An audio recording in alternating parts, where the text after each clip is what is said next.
he wasn't a no-one pick. He wasn't born a prodigy. He was just a kid from an island that had no electricity for 7 years. No one cared about him. On draft night, every camera was locked on Flag, Yang, and Hansen.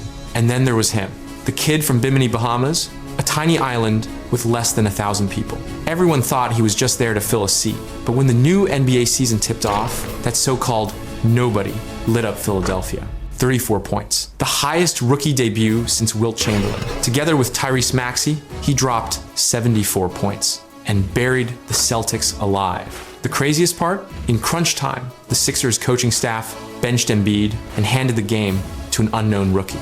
That moment, the whole world asked, who the hell is Egim Kum? The answer's simple.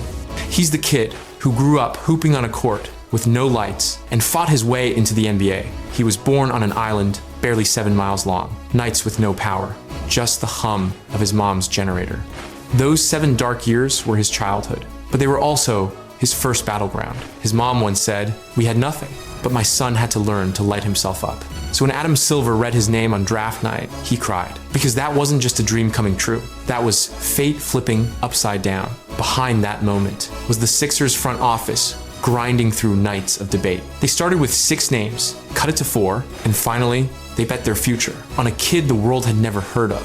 All summer long, he trained with Maxey, ate with him, lived the grind with him. Before the season started, he hadn't even met Embiid or Paul George. In an interview, he said, "Paul George was my favorite player, but now I want to stand on the same court as him."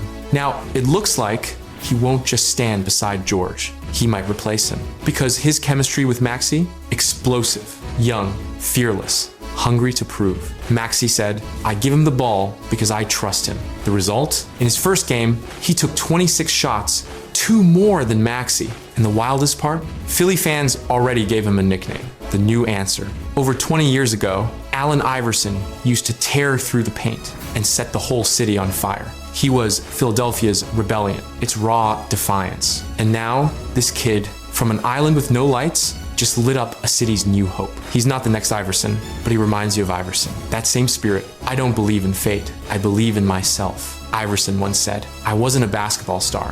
I was the hope of the streets." And Egim Kum, with 34 points in his debut, just told the world, hope has a new name. Rookie? No, he's Philly's new answer. And maybe one day, when people talk about Philadelphia, they won't just think of AI. They'll think of that kid who walked out of the dark and lit up the NBA. Egim Kum.